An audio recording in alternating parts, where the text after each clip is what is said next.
Hello children, how are you all doing? Today you will learn some new concepts in physics. You will become aware about how these are related to some actions you perform every day. Every activity that you perform in your lives has an effect.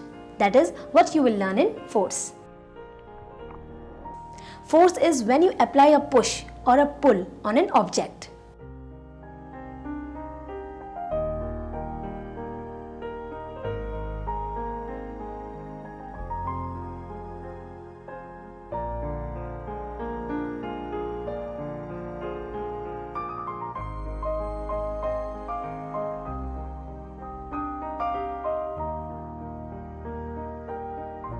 It is invisible, but it has a lot of impact.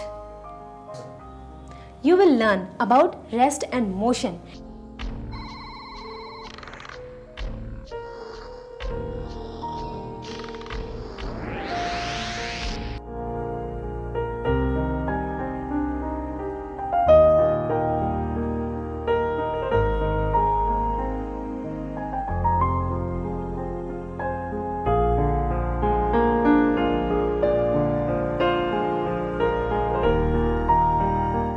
And how the same object can be at rest and at motion at different times.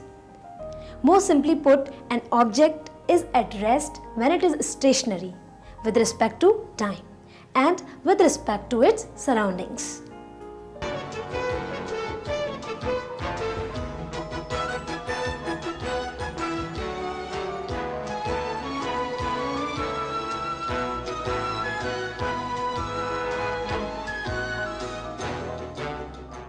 Whereas the same object is in motion when it changes its position with respect to time and with respect to its surroundings.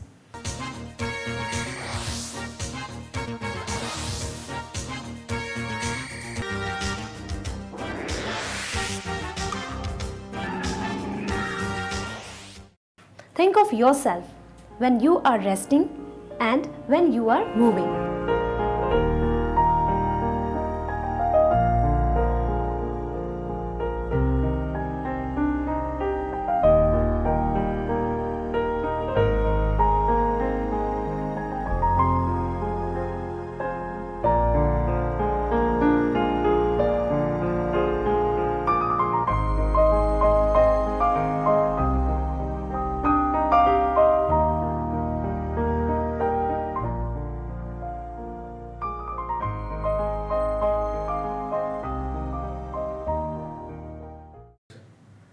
You will come to know that there are various kinds of motion and see some common examples of each of these in your daily lives. And finally, you will learn some new terms related to motion like distance, speed, acceleration and some others. I will now call my smart little friend Tina to help you learn all of these. See you later children. Happy learning!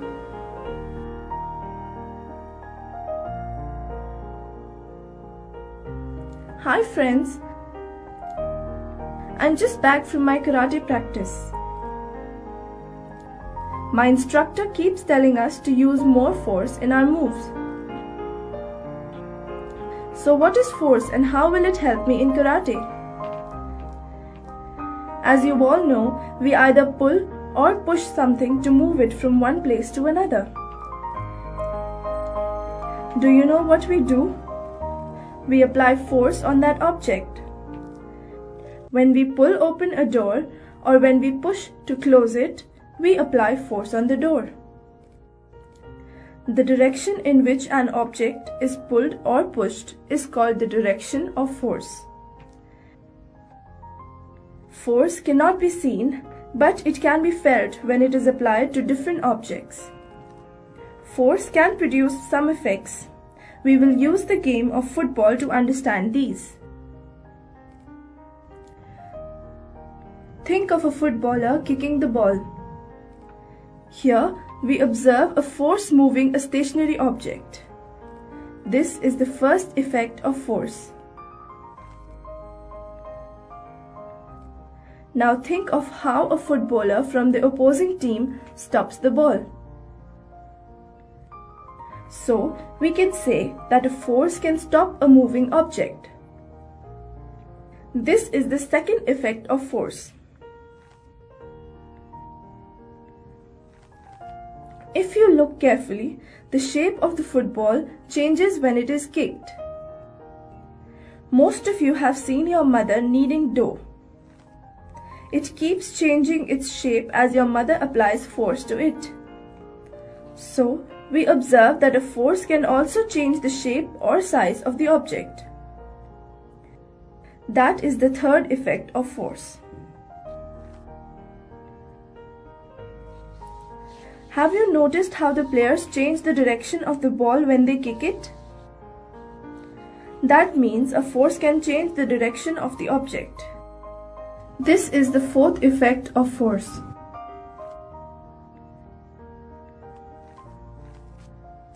If you found the effects of force interesting, then think of some examples yourself where you may have seen the effects of force.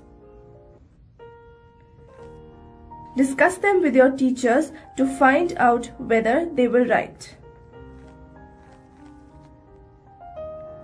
Yesterday, I had a debate with my friend Lisa about the clock in our classroom. She said the clock is at rest and I said the hands of the clock are in motion. Interestingly, both of us were right. To understand motion, you also need to understand what rest is. To put it most simply, anything is at rest when it is not moving.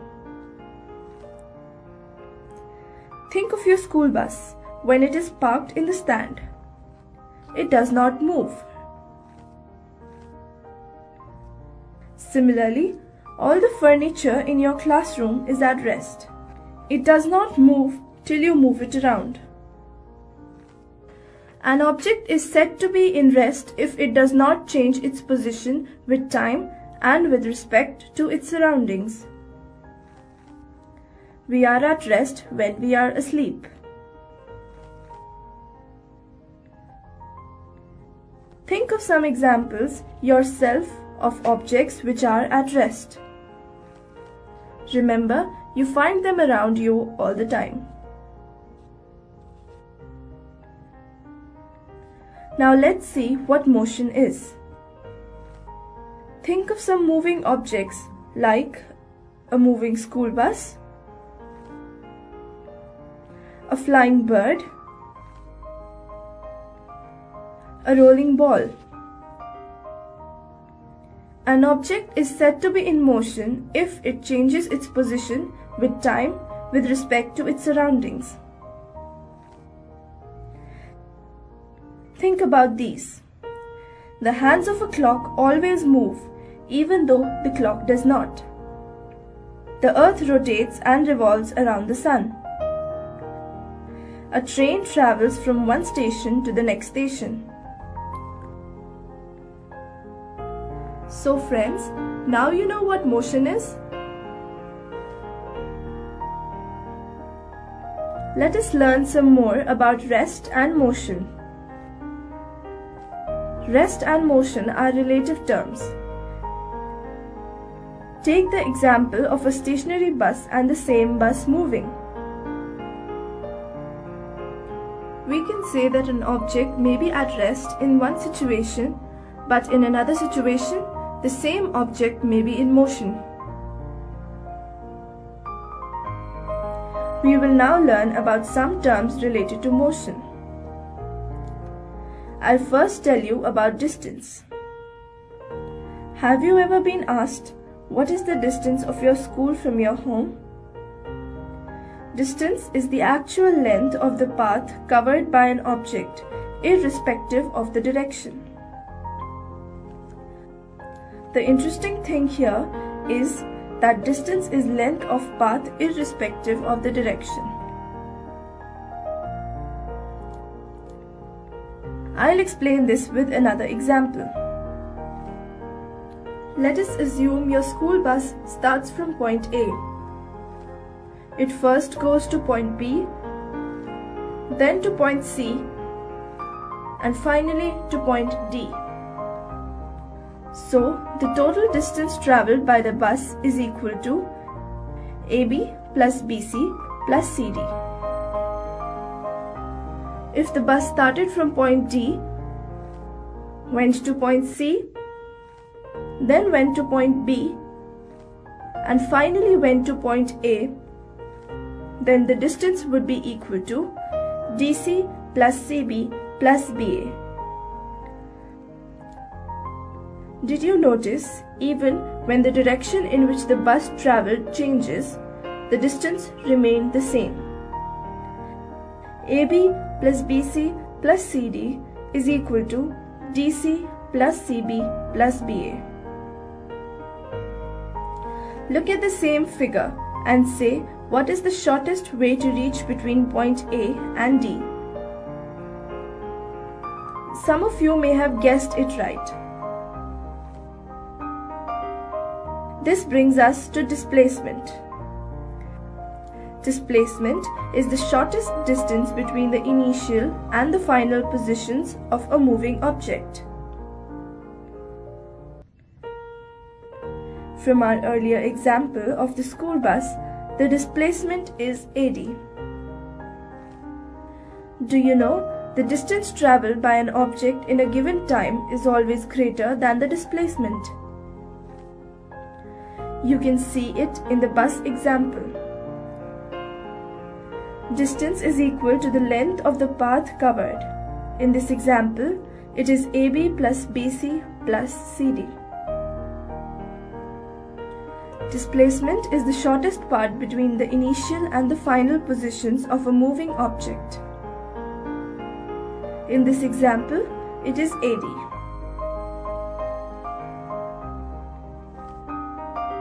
Now let's see how we can compare distances covered by objects with respect to time.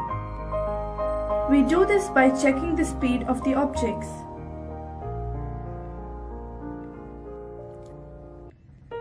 So now, you have come to know another new term, speed.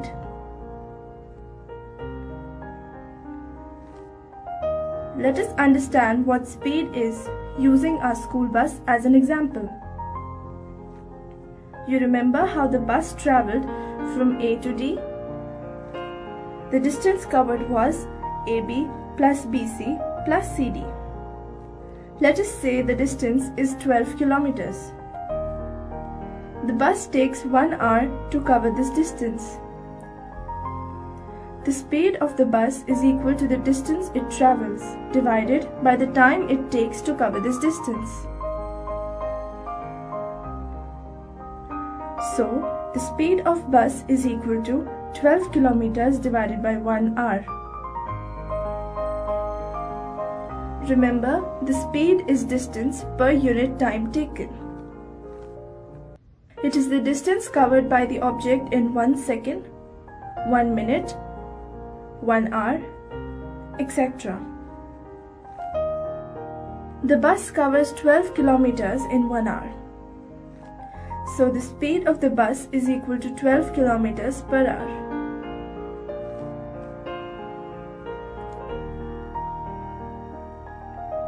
But there is another term very frequently used, that is velocity. The speed of an object is more complete if its direction is specified. So, when speed is specified with direction, it is called velocity. Velocity can also be said to be equal to displacement divided by time taken. We can use the school bus example to understand velocity. You saw how displacement was calculated as AD. Let us say AD is equal to 7 kilometers. The bus takes 30 minutes or half an hour to cover this distance. Velocity of bus is equal to 7 kilometers divided by 0.5 hours, which is equal to 14 kilometers per hour. When the velocity of an object increases, it is said to be accelerating. And when the velocity of an object decreases, it is said to be decelerating.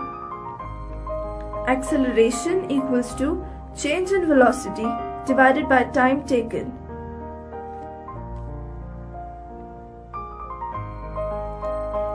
For example, I increase the speed of cycling when I am on an open road. So, I am accelerating. Similarly, I apply the brakes when I reach a traffic light or any other road block. So, I am decelerating.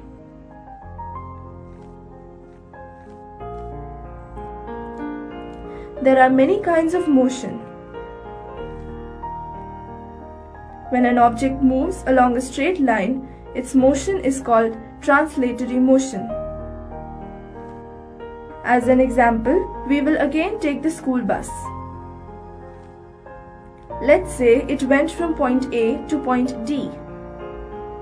Notice that the bus moves from point A to point D along a straight line. Therefore, it is in translatory motion. When an object moves along a circular path, so that the direction of motion at any point is given by the tangent drawn at that point, its motion is called circular motion.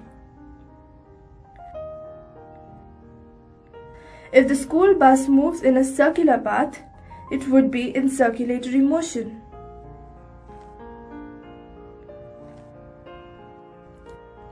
There is a third kind of motion. It is called oscillatory motion. You may have played with a ball tied to string. Have you seen how it moves from one side to the other? When an object moves to and fro repeatedly about a fixed point in a definite interval of time, it is said to be in an oscillatory motion.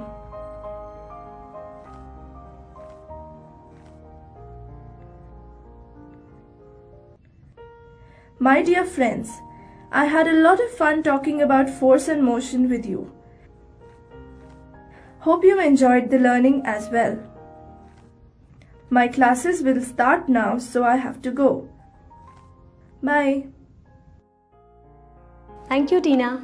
Children, let us recall the important points from today's discussion.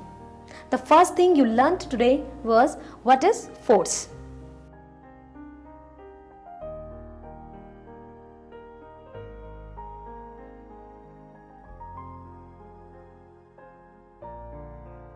The push or pull on an object is called force. Example, opening or closing a door, kicking a ball, pulling a chair, all require force.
You also came to know what are the effects of force.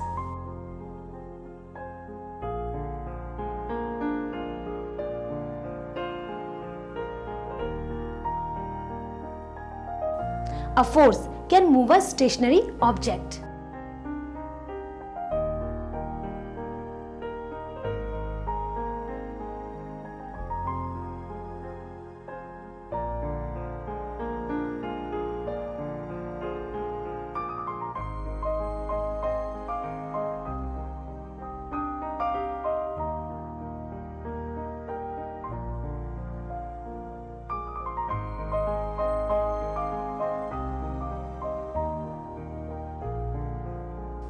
A force can stop a moving object.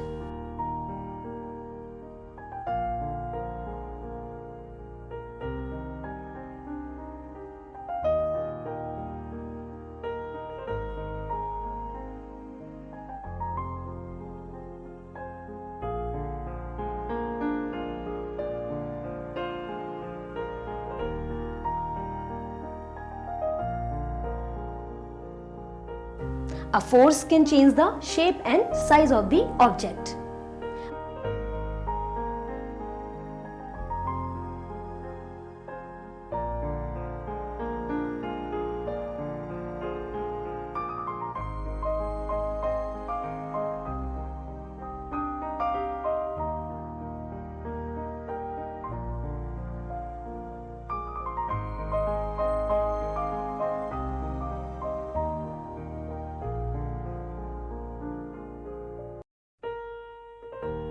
A force can change the direction of the object.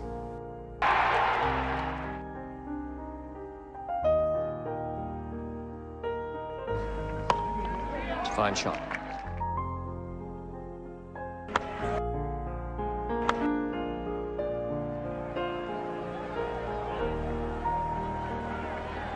Oh, well, oh. Fine shot. You next learned about rest and motion.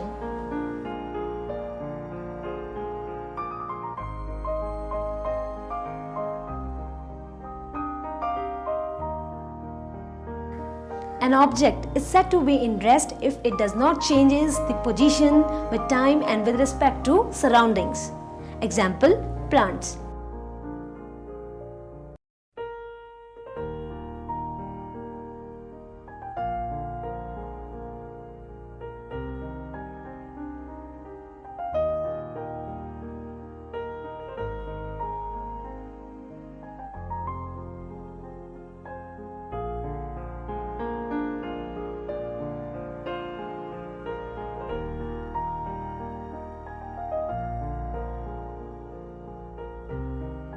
You don't see them moving from one place to another. An object is said to be in motion if it changes its position with time with respect to its surroundings. Example, animals.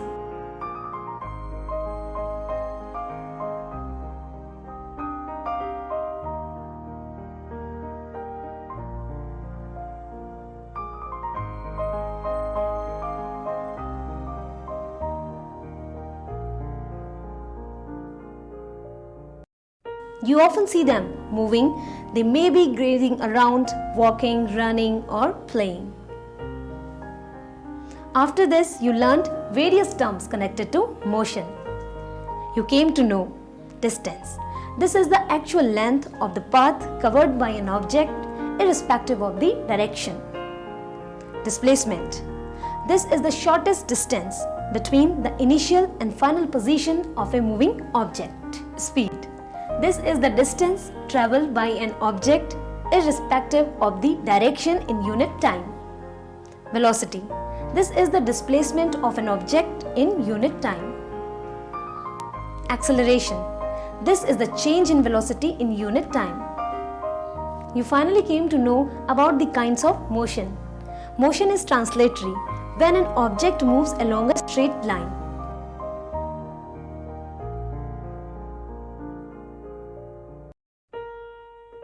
Example, a car driving on a straight road.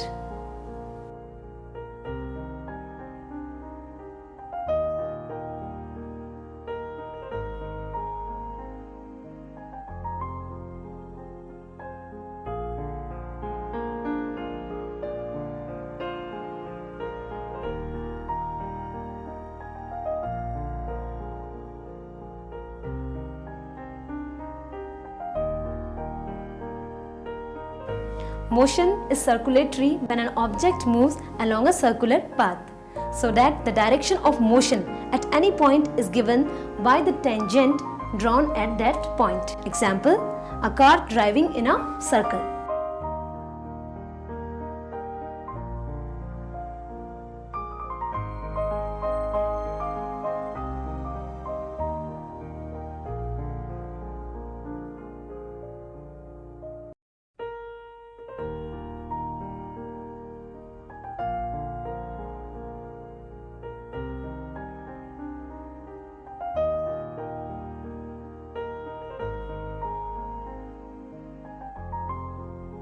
Motion is oscillatory when an object moves to and fro repeatedly about a fixed point in a definite interval of time.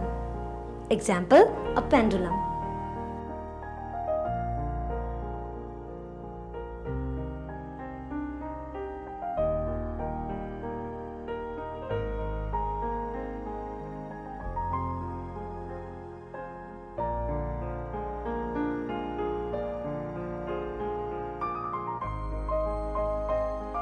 So children, that concludes the recall of what you learnt with Tina today.